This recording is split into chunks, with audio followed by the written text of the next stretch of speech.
پھر سامعین محترم، ہم جو 10 ذی الحج کو قربانی کرتے ہیں، ہم یہ ملت ابراہیمی کے طور پہ کرتے ہیں، سنت حضرت ابراہیم علیہ السلام کو ادا کرتے ہیں۔ قرآن مجید فرقان حمید میں اگر دیکھیں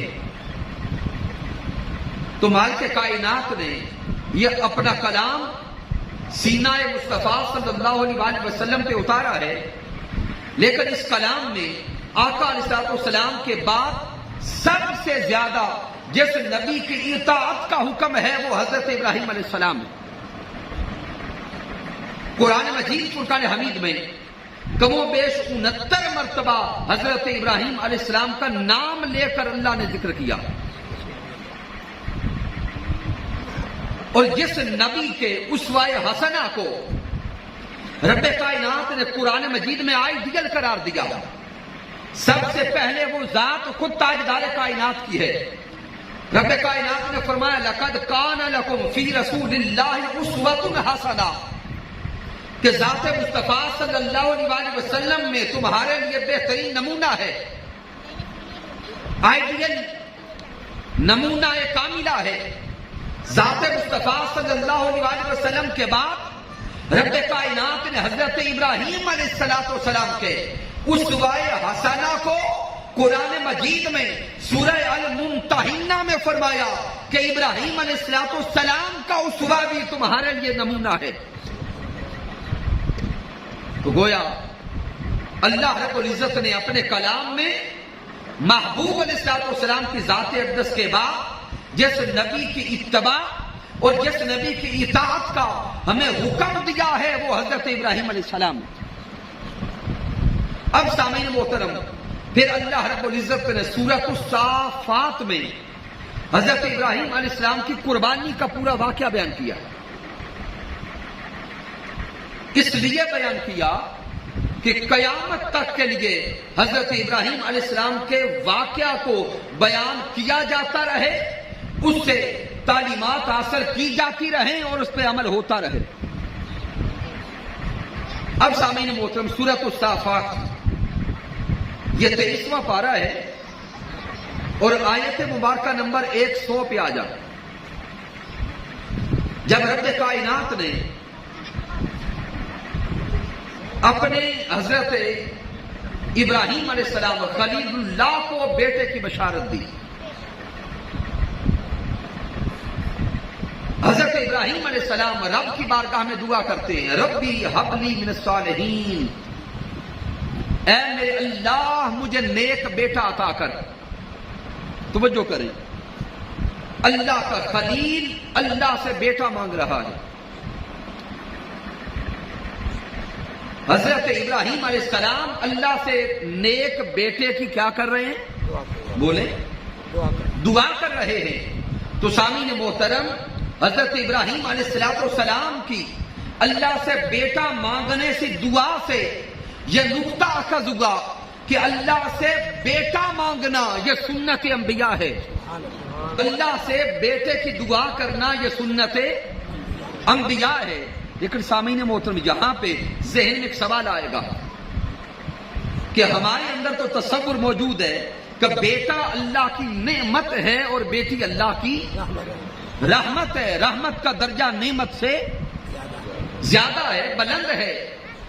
جب حضرت ابراہیم علیہ السلام نے اللہ سے مانگنا تھا تو بیٹا کیوں مانگا، بیٹی کی دعا کیوں نہیں کی؟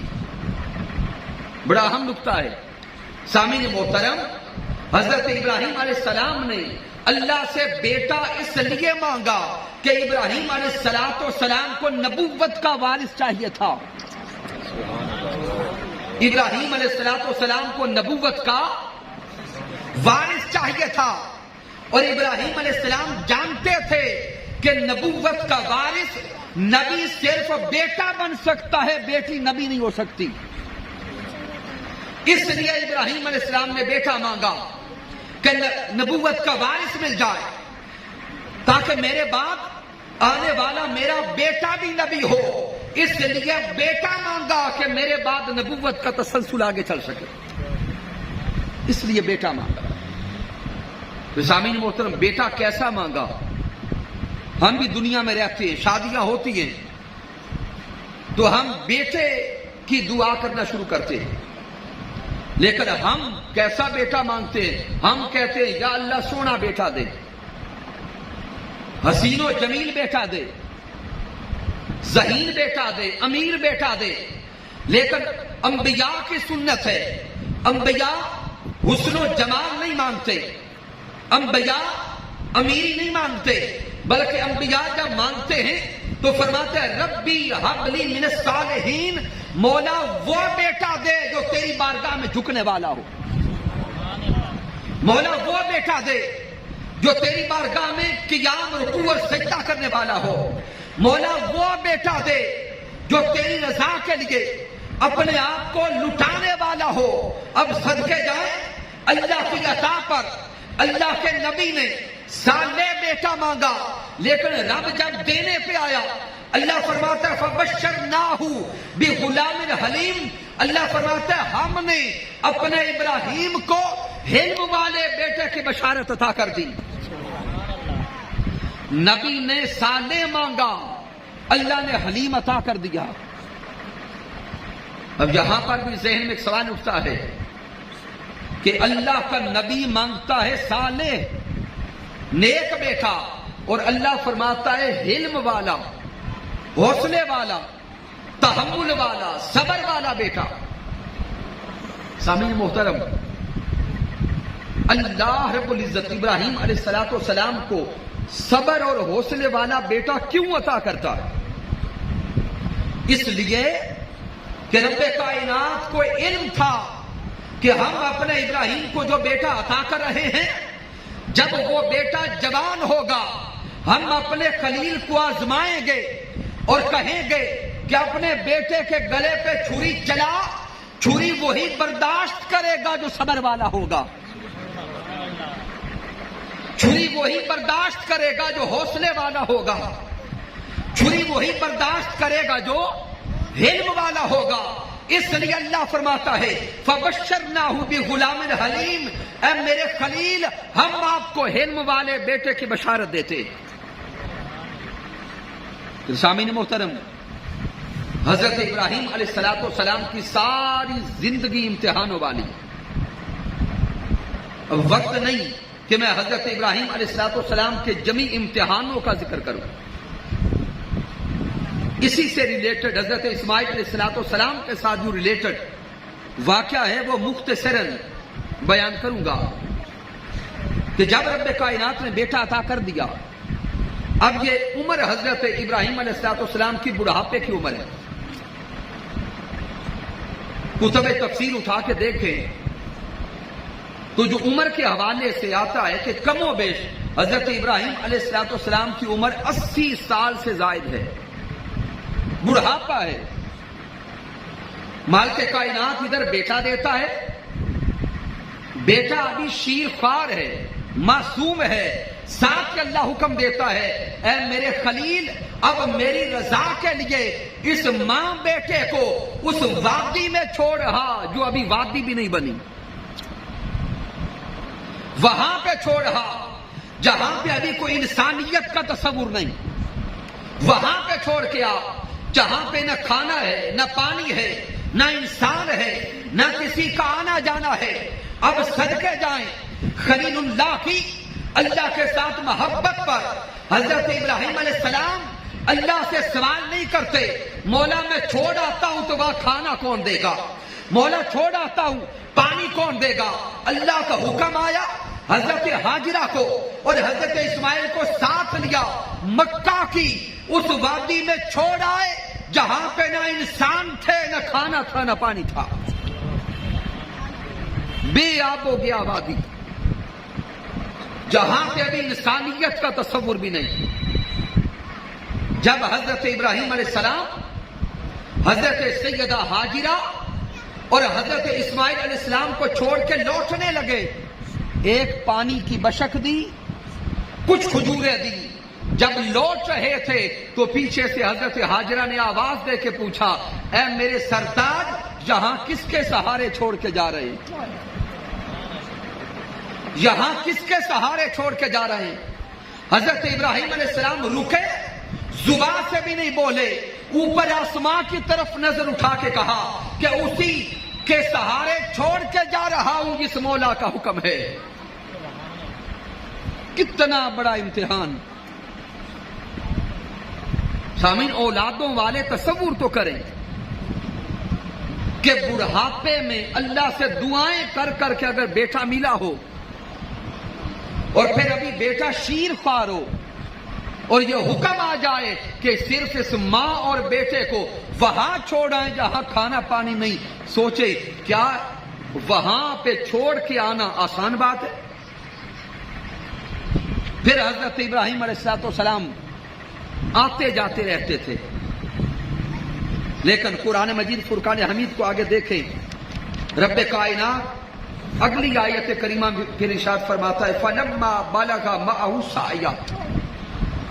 اللہ فرماتا ہے جب وہ بیٹا بالغ ہو کر حضرت ابراہیم علیہ السلام کے ساتھ دوڑنے کے قابل ہو گیا. فلما بلغ معه السعی, جب وہ بیٹا بلوغت کو پہنچا,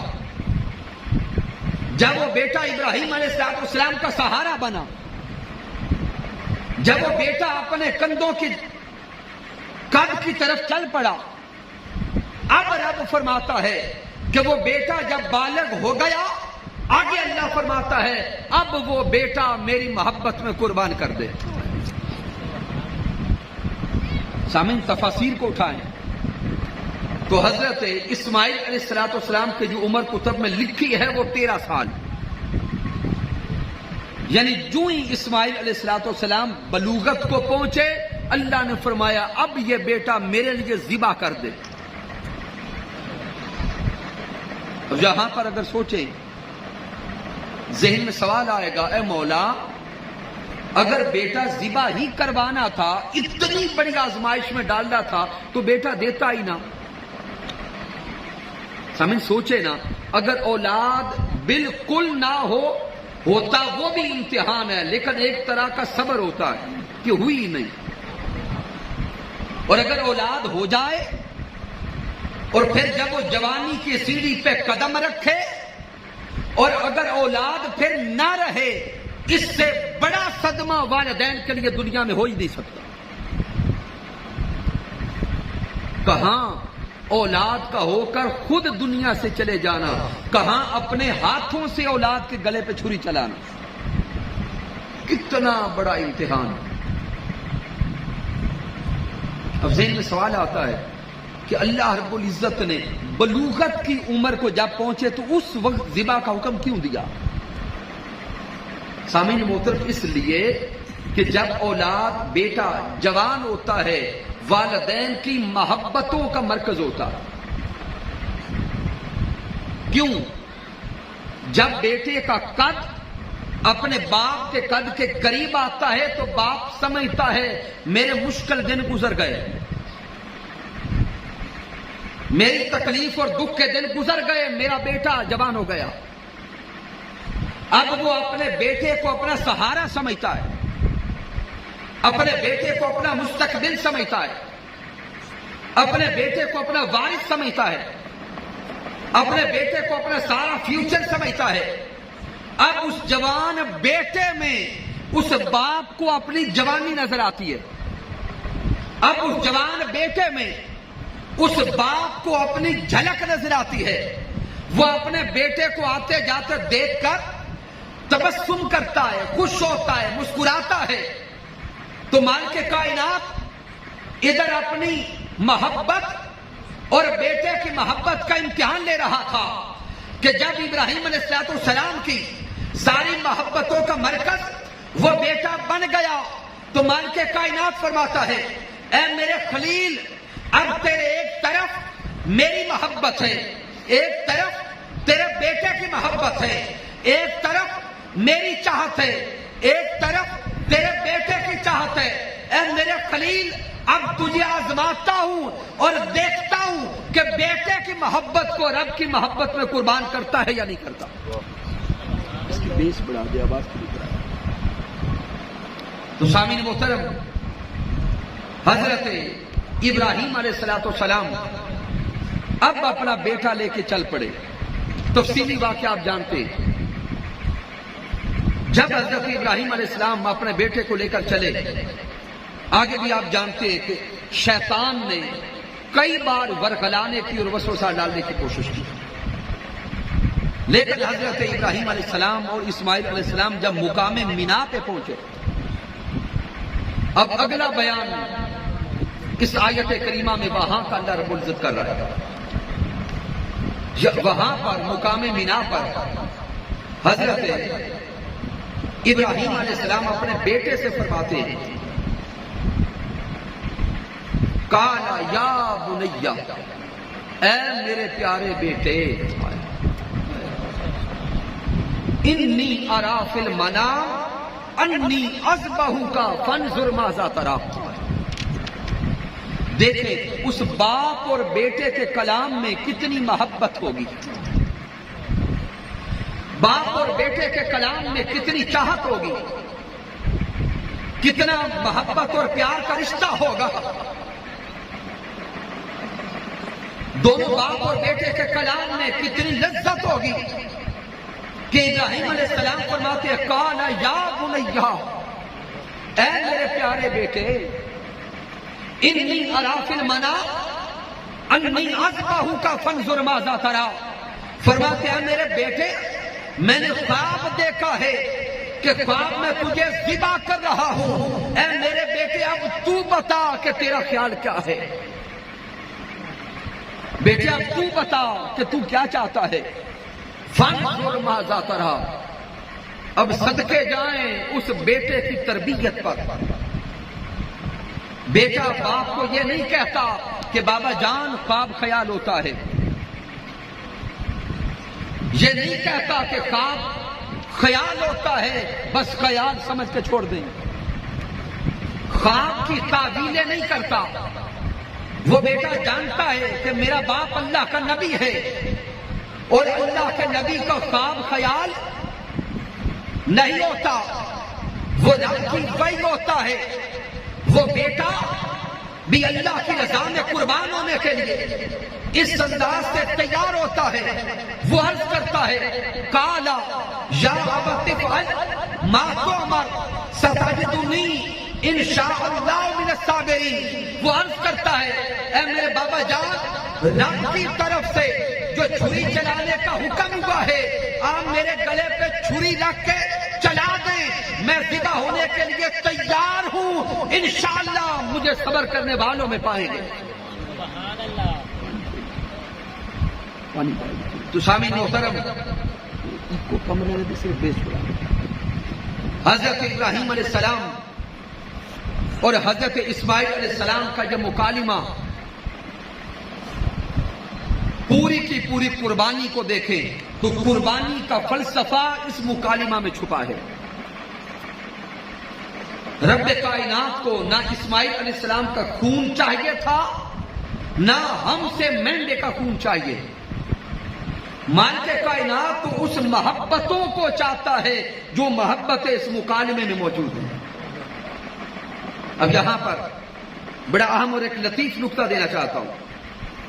سامعین محترم، جب حضرت ابراہیم علیہ السلام کو اللہ کا حکم آ گیا کہ بیٹا ذبح کرے، تو سامعین جب اللہ کا امر آ جائے، اللہ کا حکم آ جائے، تو اللہ کے حکم کے بعد کیا کسی سے مشورہ کرنے کی گنجائش ہوتی ہے؟ تھوڑا سا سوچیں. اللہ رب العزت کا جو حکم ہے کہ نماز ادا کرو، تو کیا نماز ادا کرنے سے پہلے ہم اپنے والد محترم سے مشورہ کر سکتے ہیں کہ پڑھوں یا نہ پڑھوں؟ بولے نہیں. جب رب کا امر آ جائے تو کسی اور سے مشورے کی گنجائش نہیں ہوتی. تو جب اللہ کے خلیل کو یہ امر آ گیا تھا، حکم آ گیا تھا بیٹا ذبح کرے، تو فانظر ماذا تری کہہ کر بیٹے سے مشورہ کیوں کیا؟ بڑی سوچنے کی بات ہے. اور حکم بھی اپنے نبی کو اللہ نے دیا، اور وہی نبی پھر عمل کرنے سے پہلے اپنے بیٹے سے مشورہ کر رہا ہے. اس پر آئمہ نے کئی نکات لکھے. ایک نقطہ تو یہ لکھا کہ حضرت ابراہیم علیہ السلام اپنی تربیت کو آزما رہے تھے، اپنی بولے تربیت کو آزما رہے تھے کہ یہ بیٹا اللہ نے مجھے دیا، میں نے اور اس کی والدہ نے اسے پالا، اس کی تربیت کی، آج وقت ہے اس تربیت کے آزمانے کا کہ میں دیکھ سکوں کیا میں اولاد کی تربیت کرنے میں کامیاب بھی ہوا ہوں یا نہیں ہوا۔ اس لیے اپنے بیٹے سے مشورہ کیا۔ حضرت اسماعیل علیہ السلام اگر نہ بھی کرتے ذبح تب بھی ہونا تھا، پہلا نقطہ۔ دوسرا نقطہ جو ائمہ تصوف نے بیان کیا کہ حضرت ابراہیم علیہ السلام یہ قیامت تک کے آنے والے انسانوں کو اور مسلمانوں کو ایک پیغام دے رہے تھے کہ جب بھی گھر کا کوئی فیصلہ کرنے لگے تو اپنی اولادوں کو مشورے میں شامل کریں، جب بھی گھروں کے فیصلے کرنے لگیں تو اپنی اولادوں کو مشورے میں شامل کریں، بولیں شامل کریں۔ اور آج کے دور کا سب سے بڑا البیہ اور سب سے بڑا مسئلہ یہ ہے، ہر والد روتا پھرتا ہے کہ اولاد نافرمان ہو گئی۔ جو ہی اولاد جوان ہوتی ہے تو والدین کی بات نہیں مانتی۔ سامعین محترم، اولادوں کی نافرمانی کے پیچھے کئی اسباب ہوں گے، یہ میڈیا ہوگا، یہ ڈرامے ہوں گے، یہ فلمیں ہوں گے، یہ برائیاں ہوگی، یہ معاشرہ ہوگا، لیکن اولاد کی نافرمانی کے پیچھے ایک سبب ہم والدین خود بھی ہیں کہ ہم اپنی اولادوں کو مشوروں میں شامل نہیں کرتے۔ تو جب اولادیں جوان ہوتی ہیں وہ پھر والدین کو مشوروں میں شامل نہیں کرتی۔ حضرت ابراہیم علیہ السلام جب فیصلہ کرنے جا رہے تھے وہ امر رب کا تھا، لیکن اسماعیل علیہ السلام سے مشورہ کر کے پیغام یہ دیتے ہیں کہ میرے ماننے والوں، جب بھی کوئی بڑا فیصلہ کرنے لگو تو اولاد سے مشورہ کیا کرو۔ تو پھر سامعین محترم، چونکہ میرا موضوع یہ نہیں، لیکن ایک جملہ اشارتاً دے دیتا ہوں۔ جمیع انبیاء کرام کی سیرت کو پڑھیں، پھر سیرت محمد مصطفیٰ صلی اللہ علیہ وسلم کو پڑھیں، پھر سیرت اولیاء کو پڑھیں۔ ہر ولی ہو یا ہر نبی ہو، ان کی سیرت کا مطالعہ کرنے سے پیغام یہی ملتا ہے کہ ہر نبی اپنی چھوٹی چھوٹی اولاد کو بھی مشوروں میں شامل رکھتا تھا۔ یہاں تک کہ آقا علیہ السلام کی سیرت دیکھیں، میرے آقا کے گھر میں، آقا کی آنگن میں دو شہزادے، ننھے منھے شہزادے، امام حسن اور حسین، کیونکہ مسجد بھی حسنین کریمین کے نام سے، تو یہ دو شہزادے میرے آقا کی آنگن میں کھیلا کرتے۔ میرے سونے مصطفیٰ جب بھی کوئی اجلاس بلاتے، جب بھی میٹنگ بلاتے، جب بھی کوئی فیصلہ کرنے لگتے، ان دو ننھے ننھے شہزادوں کو بھی اجلاس میں بٹھا کر اسی طرح مشورہ کرتے جس طرح بڑوں سے کرتے ہیں، اور ہمیں سنت یہ دیتے کہ اگر بیٹوں کو، بچوں کو، اولاد کو ساتھ رکھنا چاہتے ہو تو ہر وقت ساتھ رکھا کرو۔ لیکن آج ہم جب اولادیں چھوٹی ہوتی ہیں مشورے فیصلے اپنے کرتے ہیں، جب اولادیں بڑی ہو جاتی ہیں پھر وہ فیصلے اپنے کرتی ہیں، پھر درمیان میں کرونا اور گیپ رہ جاتا ہے کہ اولادیں ہماری نہیں مانتی، اولادیں کہتی ہیں جب والدین کا دور تھا وہ ہماری نہیں مانتے۔ لہذا اگر اپنے گھروں کو جنت کا ماحول دینا چاہتے ہیں تو اولادوں کو اپنے ساتھ رکھیں، اور ساتھ ہی جو جوان بیٹے بیٹھے ان کے لیے ایک جملہ عرض کرنا چاہتا ہوں کہ جوان بیٹو، یہ جان لو، دل میں ذہن میں بٹھا لو کہ اس کرۂ ارضی پر، اس دنیا میں والدین سے بڑا انسان کا کوئی دوست ہو ہی نہیں سکتا۔ انسان کا سب سے بڑا، سب سے اچھا اور سب سے اعلیٰ دوست اس کی ماں اور باپ ہوتے۔ اس لیے جوانوں، اپنی ماں اور باپ، اپنے والدین کے ہمیشہ قریب رہا کر۔ یہ ضمناً جملہ میں نے دے دیا۔ پھر سامعین محترم، آئمہ اور عرفاء جو تیسرا نقطہ بیان کرتے فانظر ماذا تری میں کہ حضرت ابراہیم علیہ السلام نے اسماعیل علیہ السلام سے مشورہ کیوں کیا، یہ بھی بڑا لطیف اور اہم نقطہ ہے۔ عرفاء بیان کرتے ہیں کہ اگر ابراہیم علیہ السلام اسماعیل علیہ السلام سے مشورہ نہ کرتے اور ذبح کر دیتے، توجہ کریں، اگر مشورہ نہ کرتے اور ذبح کر دیتے تو پھر ثواب صرف ابراہیم علیہ السلام کو ملتا، پھر ثواب صرف حضرت ابراہیم علیہ السلام کو ملتا۔ اسماعیل علیہ السلام سے مشورہ اس لیے کیا کہ ان کی رضامندی بھی ذبح میں شامل ہو جائے، اس لیے ذبح تو ہونا ہی ہے۔ جب راضی ہو کر اپنی مرضی سے رب کی رضا کے لیے ذبح ہونے کے لیے تیار ہوں گے تو ثواب ابراہیم علیہ السلام کو ذبح کرنے کا ملے گا، اسماعیل علیہ السلام کو ذبح ہونے کا ملے گا۔ اس لیے حضرت اسماعیل علیہ السلام کو مشورہ مل گیا۔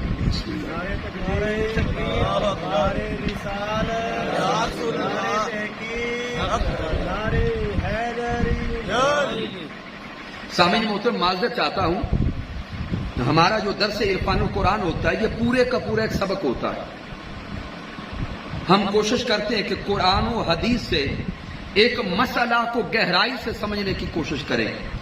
یہ لچھے دار تقریر نہیں ہوتی، میں معذرت چاہتا ہوں، یہ شعر و شاعری اور سوریں ہمیں کوئی نہیں آتی، لیکن ایک لیسن اور سبق ہوتا ہے، علم ہوتا ہے جو حضور شیخ الاسلام سے ملتا ہے، ہم نیچے پہنچا دیتے ہیں۔ لہذا میں یہ معذرت چاہوں گا اگر کسی کے ذہن میں تصور وہ ہو کہ شعر و شاعری ملے گی، ایک سور اور لے ملے گی، تو وہ ہمارے پاس کوئی نہیں۔ ہاں، یہ سور اور لے ہے جو اللہ اور اس کے رسول نے دیا۔ تو سامعین محترم، اس سے آگے چلیں۔ اب جب دونوں باپ اور بیٹا راضی ہو گئے، اب وہ ذبح کا عمل ہونے لگا، تو حضرت اسماعیل علیہ السلام حضرت ابراہیم علیہ السلام سے عرض کرتے ہیں، بابا جان اب جب چھری چلانے کا وقت ہے تو چھری چلانے سے پہلے اپنی آنکھوں پہ پٹی باندھ لیں، اور میری آنکھوں پہ بھی پٹی باندھ دیں، اور مجھے سیدھا نہ لٹھائیں بلکہ جبین پیشانی کے بل لٹائیں۔ فلما اسلم وتلہ للجبین، مجھے پیشانی کے بل لٹا دیں۔ حضرت اسماعیل علیہ السلام نے اور ابراہیم علیہ السلام نے پٹی اس لیے باندھی کہ جہاں پہ تعلق دل کا تھا، رشتہ دل والا تھا، اسماعیل علیہ السلام ذبح ہونے کے لیے تیار ہوئے، ابراہیم علیہ السلام ذبح کرنے کے لیے تیار ہوئے۔ ایک باپ ہے، دوسرا بیٹا ہے۔ اسماعیل علیہ السلام عرض کرتے ہیں، بابا آنکھوں پہ پٹی باندھے، کہیں ایسا نہ ہو کہ جب رب کی رضا کے لیے میرے گلے پہ چھری چلانے لگے تو اگر باپ اور بیٹا کی آنکھیں آپس میں مل گئیں، کہیں ایسا نہ ہو کہ بیٹے کی محبت غالب آ جائے اور چھری چلاتے ہوئے کہیں ہاتھ کپ کپا نہ جائیں، کہیں ہاتھ تھر تھرا نہ جائیں، کہیں ذبح کرتے ہوئے رک نہ جائیں۔ اس لیے کہا کہ پٹی باندھیں، چونکہ اللہ کی رضا ہماری جان سے زیادہ افضل ہے۔ چھری چلانا یہ اللہ کی رضا کے لیے ہے، یہ افضل عمل ہے۔ پھر جب حضرت ابراہیم علیہ السلام نے بیٹے کو لٹا دیا، بیٹا ذبح ہونے کے لیے تیار ہو گیا، حضرت ابراہیم علیہ السلام نے چھری پکڑی، خوبصورت ترین نوجوان بیٹے کے نرم و نازک گلے پر اللہ کی رضا کے لیے چھری رکھی،